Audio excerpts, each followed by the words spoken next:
Hey you guys, I hope you all had a wonderful Christmas break. Welcome back.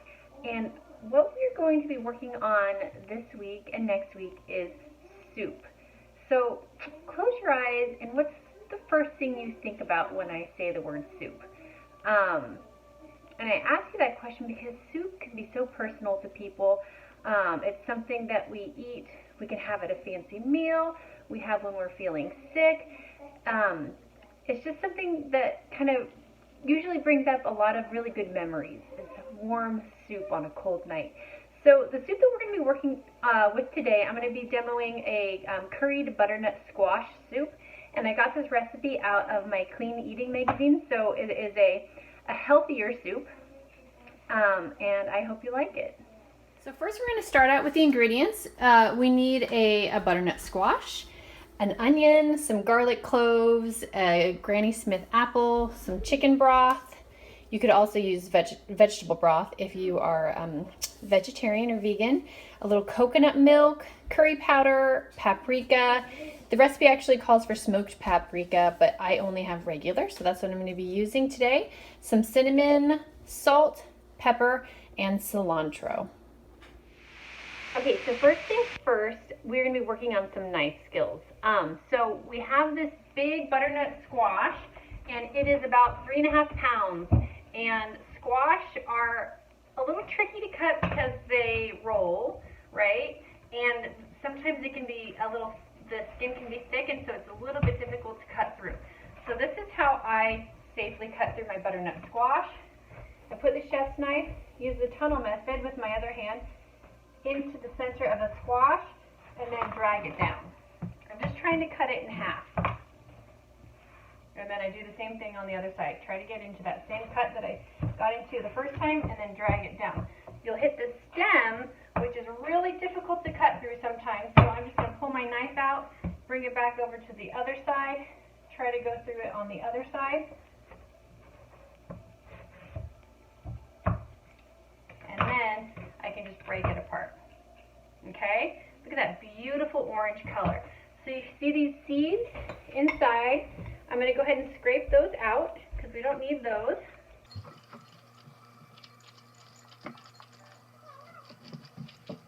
Okay, so I have my squash sliced in half. I have a rimmed baking pan. It can just be a flat baking pan. It doesn't have to have a rim on it. But you need it big enough for the squash and some onions and garlic. I'm going to line this with some parchment paper. I'm going to cut it to fit. And then I'm going to place the squash cut side down on the parchment paper. And I'm just going to set that aside. I am preheating my oven to 400 degrees.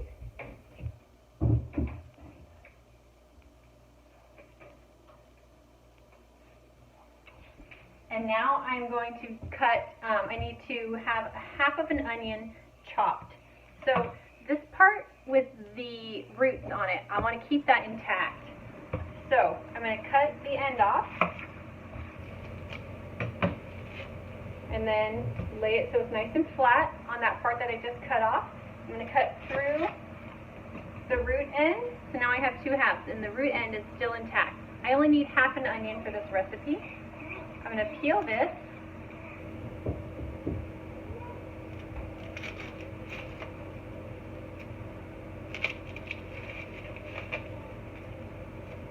And now I am going to chop this onion.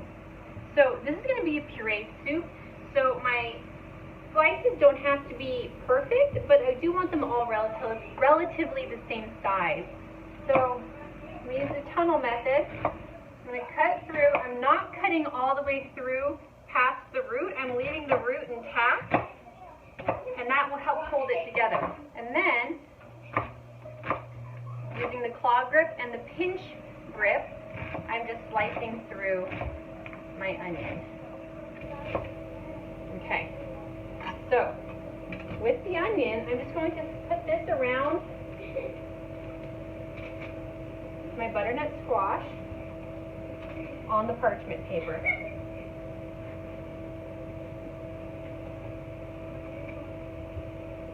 Then last but not least, I have my garlic cloves.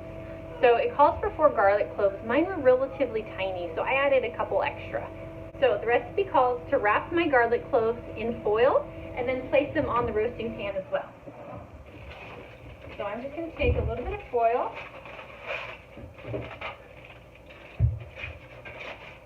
put my cloves in the center and wrap it up, and then stick that on the roasting pan where I can find a spot for it. I'm going to throw this pan in the oven as soon as my oven comes to 400 degrees, and I'm going to let all of that roast together for 20 minutes. So while the squash and onions and garlic are roasting in the oven, I want to talk a little bit about preparing your squash. So I've read a couple things that roasting is nice because it caramelizes it, it brings out the sugars. I also have read that it could cause it to be a little bit grainy. But there are other ways you could prepare your squash. If you already have bought the squash and it's already cubed, because you could buy them at the grocery store already chopped up, you could saute them until they're nice and soft and brown, or you could even boil them in a little bit of water until they're soft. But the boiling method might kind of dilute some of the squash flavor of your soup at the end. So I just chose to do the roasting because I had a whole squash and I like that caramelized flavor, and if it's a little gritty, that doesn't bother me. So while that's cooking, I'm going to go ahead and I'm going to get my apple ready. So I'm just going to peel this, and then I'm going to chop it up into small pieces. Using the pinch grip and the claw method, I'm going to cut my apple in half and then lay it on its side and slice it into 4, and then go ahead and cut out the core.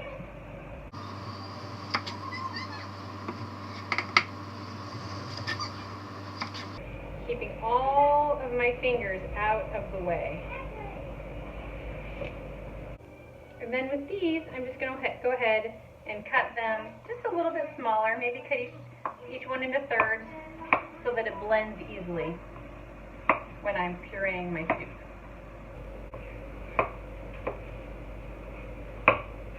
I'm going to put those aside. Then I'm going to go ahead and measure out all of my spices and put them in one bowl so that those are ready to go too, because I'm going to add all those at the same time while I'm blending my soup. So let's see, I need 1 tablespoon of curry powder and paprika. So I can measure it with teaspoons if I just have teaspoons. How many teaspoons are in a tablespoon? There are 3 teaspoons per tablespoon. So that's 1 teaspoon, 2, 3. That's the curry powder. We need another tablespoon of paprika. So we're going to go, actually I'm going to get different ones so that it doesn't contaminate my paprika with curry. 1, 2, 3. Then I need a half of a teaspoon of salt, pepper, and cinnamon. So I will do the salt and pepper first, because those don't stick when I'm measuring.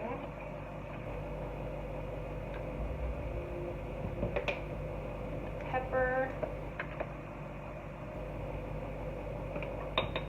and cinnamon. So this is basically mise en place, right? Getting my ingredients ready. And what better time to do it than when that's in the oven, okay? And I can start cleaning up as well.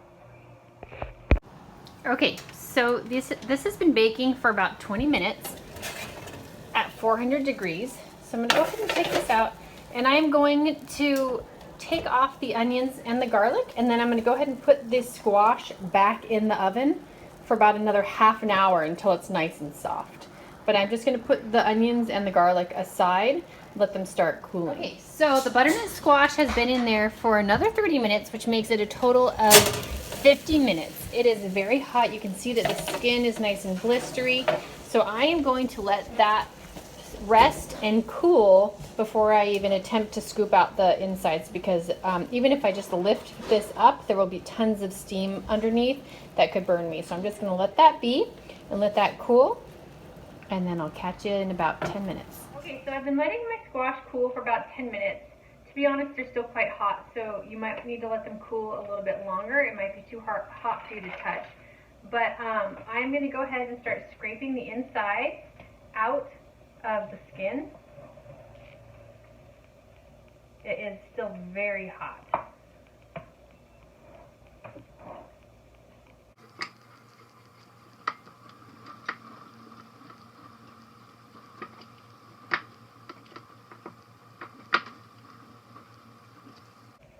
To make sure I got all of the skin out of that half, and I'm going to go ahead and stick it in my blender. Now there's multiple ways you can puree a soup.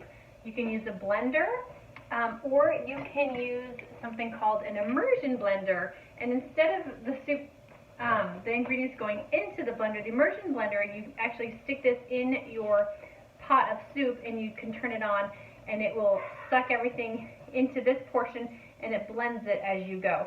I'm just going to use my regular blender for this soup.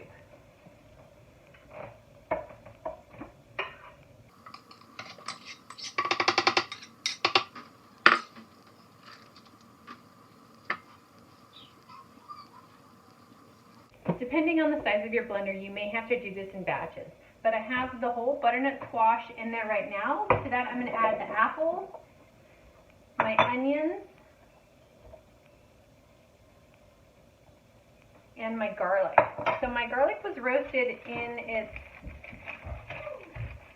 fibrous shell, so I'm going to want to take that off before I add the garlic to the blender, but it should just peel right off.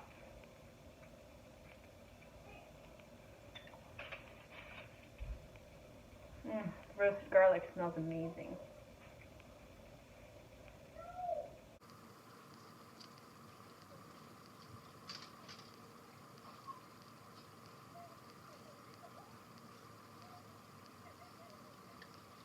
Okay, so that there's a little bit of liquid to help this blend, I'm going to add 1 cup of the chicken broth just to get it smooth.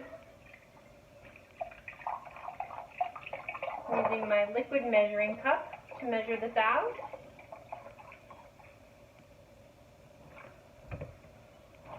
Go ahead and add that to the blender. Make sure your lid is on tight.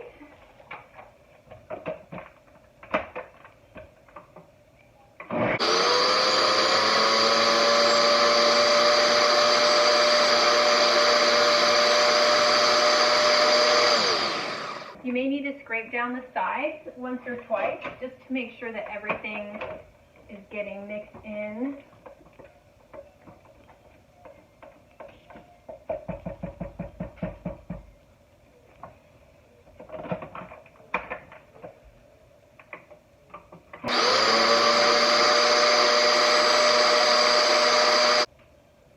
Okay, so that's looking pretty good.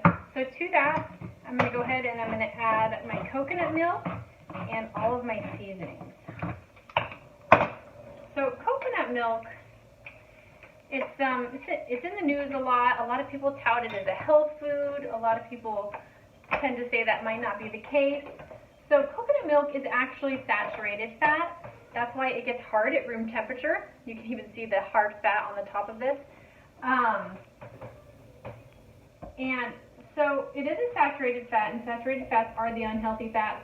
Some people think that because the saturated fatty chains in coconut milk are medium-sized instead of really long, that it tends to be healthier, but that's still something that's kind of up for debate in the health industry right now. But my opinion is everything in moderation and you'll be okay. Okay, so I've got my coconut milk in there. I've got all of my spices, salt and pepper. I'm going to go ahead and give that one last little blend.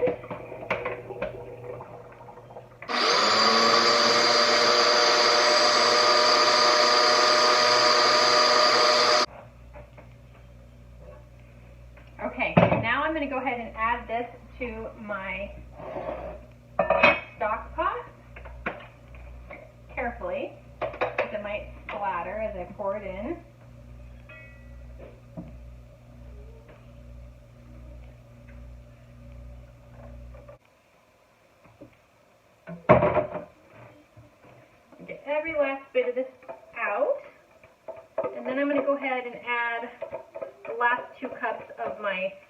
chicken broth.